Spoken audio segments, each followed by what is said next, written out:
Okay, let's dive right into this explainer.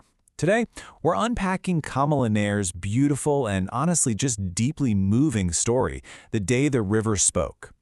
We aren't just going to look at this as a simple piece of literature, though. We're going to treat it as a classic hero's journey. It's this fascinating, brilliant look at a young girl's fight against some seriously deeply rooted societal norms.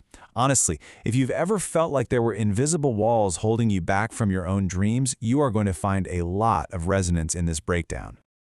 So, we'll be structuring our analysis into 5 quick chapters today. A hero's journey, Janvi's unfulfilled dream, River, a magical guide, crossing thresholds, and finally, the ripple effect. Let's get to it. All right, Chapter 1, A Hero's Journey. Let's look at how this story brilliantly reimagines that classic monomyth framework, but places it right in the middle of a traditional village setting. You know, when we think of a typical hero's journey, we usually picture some brave knight fighting a literal fire-breathing dragon, right? But here, our protagonist, Janvi, she isn't fighting a physical monster. Her dragons are the restrictive societal expectations standing as these massive, invisible barriers to her education. The text really emphasizes that with a bit of courage and the right guidance, overcoming these abstract societal monsters is entirely possible. That brings us perfectly to Section 2, Janvi's unfulfilled dream. This is where we establish the ordinary world of our hero before her whole adventure kicks off.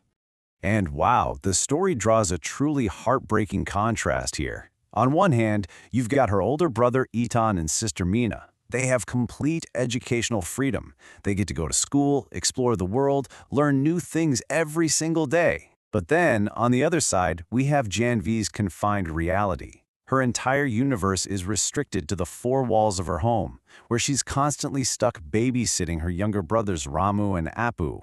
And the worst part? Whenever she asks her mom about going to school, she just gets this dismissive, "Oh, maybe later."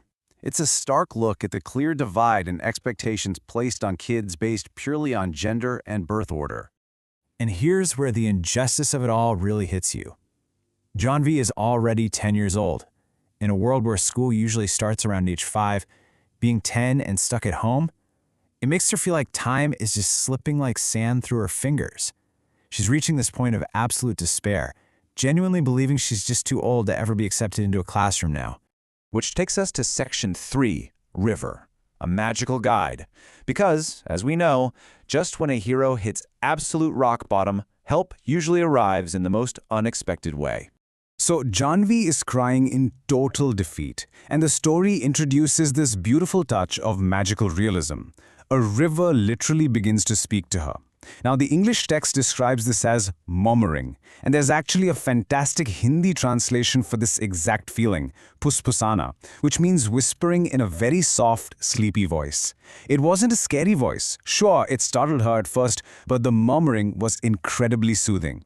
It lays down this foundation for a deeply comforting relationship between a heartbroken girl and nature itself. And this soothing voice, it completely unlocks her. Janvi has this incredibly sharp, inquisitive mind that's just been locked away for years. Once she feels safe, she fires off this rapid-fire list of brilliant questions about the natural world. She's asking why spiders look yellow on yellow flowers, why the bamboo rustles, how the moon finds its path behind the hills, and how on earth baby fish turn into frogs. She asks them so fast that the river literally has to interrupt her, metaphorically gasping for breath. It's such a beautiful way for the author to show us just how much intellectual potential is trapped inside this young girl. Now, to build trust, the river responds conspiratorially. Or, using another great Hindi term from our vocabulary spotlight, it acts like a Rajdar, someone quietly sharing a deep, hidden secret. By sharing the secret of how the moon travels over the mountains straight to the sea, the river instantly builds this unbreakable bond of trust with her. It's a tiny moment, but it changes absolutely everything. And boom, here is the turning point of the whole story. Once that trust is locked in, the river gives Janvi a totally radical piece of advice. It directly challenges those ancient societal walls by telling her, flat out, little girls can do just as much as little boys. It doesn't just give her empty comfort. It gives her a bold, practical plan. Bypass the system, walk right into that school, and just sit down. It's a direct, empowering call to claim her own rights. All right, moving on to Section 4, Crossing Thresholds. Because, let's be real, having a plan is one thing, but finding the guts to actually execute it, that's a whole different ballgame. Before she can take physical action, Janvi has to conquer her own inner mental barriers. The river masterfully acts as a mirror to her fears. She is terrified that the teacher will yell at her and chase her away. But the river? It reminds her of the everyday bravery she already has. I mean, she routinely plays near green lizards and bamboo clumps hiding wild snakes. She isn't afraid of the massive, roaring trains that literally shake the bridge. The logic here is flawless. If she can face literal death and dangerous animals without flinching, a simple classroom should be an absolute walk in the park. And once that mental block is gone, just look at how rapidly her reality shifts.